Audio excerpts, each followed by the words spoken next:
Your show is fantastic. It's really good, man. Thank you. Painkiller on Netflix. Can't recommend it enough. I'm only 2 episodes deep. I started the 3rd today. It's so fucking good, dude.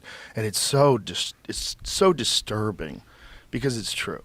Mm-hmm. I mean, it's an accurate account of how this all happened. And it's just, it makes you so uncomfortable to think that there's people in the world that would do what the Sackler family did. Do you know anyone who's Yes. gone down from opioids? Quite a few. Yeah, same Quite here. a few people. When they first came to me and asked me if I was interested, my buddy Eric Newman, who put the whole thing together, said, "You want to do something about the Sacklers? Do you know who the Sacklers are?" And I did. I knew they were the family behind Oxycontin.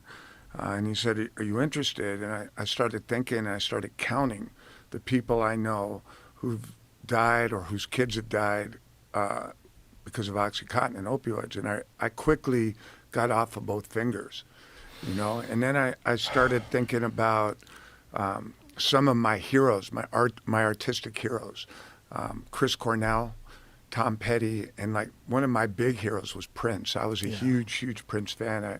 I went to school in Minneapolis when he was coming up. I was an extra in Purple Rain back in the day, Wow. First Avenue in Minneapolis. And, those 3 guys, when Prince died, Prince he was legendary for his work ethic and his lifestyle, no alcohol, no swearing, and just incredible work ethic. Yeah. And the fact that Oxycontin got him. Yeah. And that really kind of fucked with me. So when they came to me and, started talking to me about doing something about the Sacklers, I was like, yeah, I'm all in. And the more I dug into it, and the more experts and writers who have been covering this epidemic for so long, the more I learned. I'm not necessarily the biggest conspiracy guy of all time. I'll if the proof's there, I'm down. But the more I learned about the Sacklers and how they maneuvered what is essentially just heroin in like a little M&M pill, how they were so artful and so good at manipulating the system. I was shocked, and I was all in on Painkiller.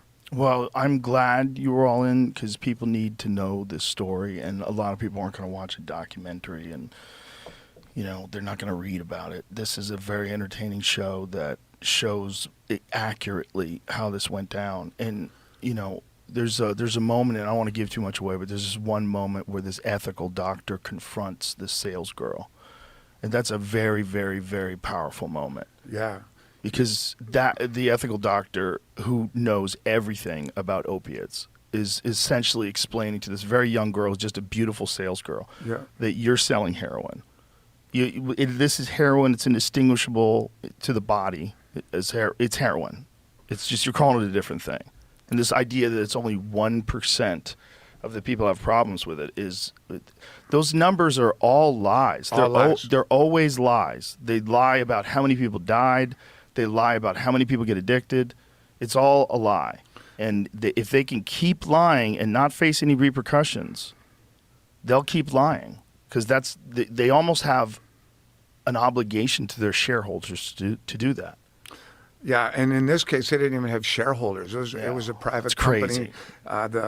Richard Sackler and his uncles were making all the money. They completely lied. I mean, they were doctors, and they knew how powerful the opioid dosage was. They knew they would. And what else is crazy is they knew that if they just kept, they would make so much more money by what they call titrating up. Right, so we put you on 10 milligrams of OxyContin because you blew out your back in the gym, and it works for a bit, and then when it doesn't, we're like, oh well, we gotta kick you up. Yeah. So let's put you on 20, and then let's put you on 40, and they got up to 85 milligram OxyContins. They called them oxycoffins. That was in the word on the street, and these reps, these cute little reps, these pretty little college graduates who were just looking to make some money, were paid bonuses based on the amount of milligrams in the pill. So I'm I'm trying to convince you, if I'm a rep and you're a doctor, just to kick it up, doc. Prescribe 20 or 40 or 85 milligrams, and everybody will make some more money. And that was the game that the Sacklers were playing. And like, I've said, like, I'm down with capitalism, no problem. Like, make money, do it. And if you just look at the Sacklers, from a capitalistic perspective, and you apply, rules of capitalism, and you're on their grade, they get an A+. They were fucking good at making money.